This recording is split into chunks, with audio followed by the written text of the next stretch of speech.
Un cours en miracle, 199 chapitre 24.7. Le but de la particularité. 7.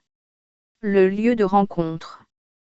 Comme il défend amèrement la particularité qu'il veut vérité, celui qui est attaché à ce monde. Son souhait est loi pour lui, et il obéit. De ce que demande sa particularité, il ne refuse rien. À ce qu'il aime, il ne nie rien qui lui fasse besoin. Et tant qu'elle l'appelle, il n'entend pas d'autre voix. Il n'y a pas d'effort trop grand, pas de coût trop élevé, pas de prix trop cher pour sauver sa particularité du moindre affront, de la plus petite attaque, du murmure d'un doute, d'un soupçon de menace ou de quoi que ce soit d'autre que la plus profonde révérence. Cela est ton Fils, aimé de toi comme tu l'es de ton Père. Or il se tient à la place de tes créations, qui sont ton Fils, afin que tu partages la paternité de Dieu, et non la lui arraches. Quel est ce Fils que tu as fait pour qu'il soit ta force? Quel est cet enfant de la terre à qui un tel amour est prodigué? Quelle est cette parodie de la création de Dieu qui prend la place des tiennes? Et où sont-elles, maintenant que l'hôte de Dieu a trouvé un autre Fils qu'il leur préfère?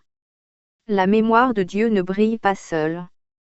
Ce qui est au-dedans de ton frère contient encore toute la création, tout ce qui est créé et tout ce qui crée, tout ce qui est né et pas encore né, ce qui est encore dans le futur ou apparemment passé. Ce qui est en lui est inchangeable, et ton inchangeabilité est reconnue par la reconnaissance de la sienne. La sainteté en toi lui appartient. Et par le fait que tu la vois en lui, elle te revient. Tout l'hommage que tu as rendu à la particularité lui appartient, et ainsi te revient. Tout l'amour et tout le soin, la solide protection, la pensée de jour et de nuit, la profonde sollicitude, la conviction puissante que cela est toi, lui appartiennent. De tout ce que tu as donné à la particularité, il n'est rien qui ne lui soit dû. Et de tout ce qui lui est dû, il n'est rien qui ne te soit dû. Comment peux-tu connaître ta valeur tant que c'est plutôt la particularité qui te réclame? Comment peux-tu manquer de la connaître dans la sainteté de ton frère? Ne cherche pas à faire de ta particularité la vérité, car si elle l'était tu serais certes perdu. Sois reconnaissant, plutôt, qu'il te soit donné de voir la sainteté de ton frère parce qu'elle est la vérité. Et ce qui est vrai en lui doit être aussi vrai en toi. Demande-toi ceci, peux-tu, toi, protéger l'esprit? Le corps, oui, un peu, non du temps, mais temporairement. Et autant tu penses sauver, tu blesses. Pourquoi voudrais-tu le sauver? Car dans ce choix réside à la fois son bien et son mal-être. Sauve-les pour l'apparat, comme appât pour attraper un autre poisson, pour loger ta particularité dans un plus grand chic, ou pour tisser un cadre de beauté autour de ta haine, et tu le condamnes à la putréfaction et à la mort. Et si tu vois ce but dans celui de ton frère, telle est ta condamnation du tien. Tisse donc, plutôt, un cadre de sainteté autour de ton frère, afin que la vérité luise sur lui et te mette à l'abri de la putréfaction. Le Père sauvegarde ce qu'il a créé. Tu ne peux pas y toucher avec les idées fausses que tu as faites, parce que cela n'a pas été créé par toi. Ne laisse pas tes sottes chimères t'effrayer. Ce qui est immortel ne peut pas être attaqué, ce qui n'est que temporel n'a pas d'effet. Seul le but que tu y vois a une signification, et si celui-ci est vrai, alors sa sécurité repose en sûreté. Sinon, cela n'a pas de but et n'est le moyen pour rien. Tout ce qui est perçu comme moyen pour la vérité en partage la sainteté et repose dans la lumière aussi sûrement qu'elle-même. Et cette lumière ne s'éteindra pas non plus quand cela a disparu. Son saint but lui a donné l'immortalité, allumant une autre lumière au ciel, où tes créations reconnaissent un dos de toi, signe que tu ne les as pas oubliées. Le test de tout sur terre est simplement ceci, à quoi cela sert-il? La réponse en fait ce que c'est pour toi. Cela n'a pas de signification de lui-même, mais tu peux lui donner réalité selon le but que tu sers. Ici tu n'es qu'un moyen, avec cela. Dieu est un moyen aussi bien qu'une fin. Au ciel, moyen et fin sont un et un avec lui. Tel est l'état de la véritable création, qui ne se trouve point dans le temps mais dans l'éternité. Cela n'est descriptible à personne ici. Et il n'y a aucune façon d'apprendre ce que cette condition signifie. Pas avant que tu n'ailles passer l'apprentissage jusqu'aux données, pas avant que tu ne fasses à nouveau une sainte demeure pour tes créations, ce n'est compris. Un co-créateur avec le Père doit avoir un Fils. Or ce Fils doit avoir été créé comme lui-même. Un être parfait, qui englobe tout et que tout englobe, à qui il n'y a rien à ajouter et rien n'est pris, qui n'est pas né de taille, ni de lieu ni de temps, ni tenu à aucune sorte de limites ou d'incertitude. Ici moyen et fin s'unissent pour ne faire qu'un, et c'est un n'a pas du tout de fin.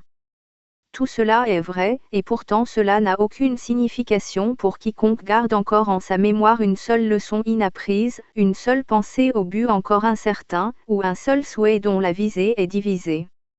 Ce cours ne fait aucune tentative pour enseigner ce qui ne peut pas s'apprendre facilement. Sa portée ne dépasse pas la tienne, sauf pour dire que ce qui est à toi viendra à toi lorsque tu seras prêt. Ici, les moyens et le but sont séparés parce que c'est ainsi qu'ils ont été faits et ainsi qu'ils sont perçus. Par conséquent, nous nous en occupons comme s'ils l'étaient. Il est essentiel de garder à l'esprit que toute perception est encore sens dessus-dessous jusqu'à ce que son but ait été compris. La perception ne semble pas être un moyen. Et c'est cela qui fait qu'il est difficile de saisir toute la mesure dans laquelle elle doit dépendre de ce à quoi tu vois qu'elle sert. La perception semble t'enseigner ce que tu vois. Or elle ne fait que témoigner de ce que tu as enseigné. C'est l'image extérieure d'un souhait, une image que tu voulais vraie. Regarde-toi et tu verras un corps. Regarde ce corps dans une lumière différente et il paraît différent. Et sans lumière, il semble qu'il ait disparu. Or tu es rassuré sur sa présence parce que tu peux encore le toucher avec tes mains et l'entendre bouger. Voici une image dont tu veux qu'elle soit toi.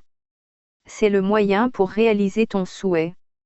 Elle te donne les yeux avec lesquels tu la regardes, les mains qui la touchent et les oreilles avec lesquelles tu écoutes les sons qu'elle fait. Elle te prouve sa propre réalité. Ainsi le corps est fait théorie de toi-même, sans preuve prévue au-delà de lui-même et sans évasion en vue. Son cours est sûr, quand il est vu par ses propres yeux. Il croît et se flétrit, s'épanouit et meurt. Et tu ne peux pas te concevoir à part de lui. Tu l'étiquettes comme pécheur et tu es ses actions, le jugeant mauvais. Or ta particularité murmure, voici mon Fils bien-aimé, qui a toute ma faveur. Ainsi le Fils devient le moyen qui sert le but de son Père. Pas identique, pas même semblable, mais quand même un moyen d'offrir au Père ce qu'il veut. Tel est le simulacre de la création de Dieu.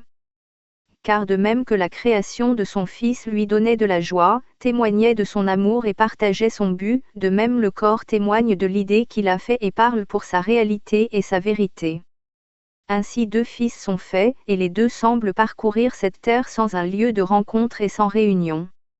L'un, tu le perçois à l'extérieur de toi, ton propre Fils bien-aimé. L'autre repose au-dedans, le Fils de son Père, au-dedans de ton frère comme il est en toi. Leur différence ne réside pas dans ce qu'ils ont l'air, ni où ils vont ni même ce qu'ils font. Ils ont un but différent.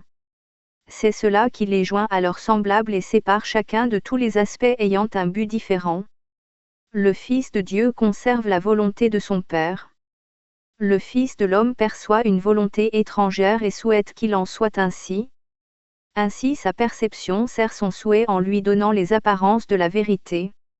Or la perception peut servir un autre but. Elle n'est liée à la particularité que par ton choix.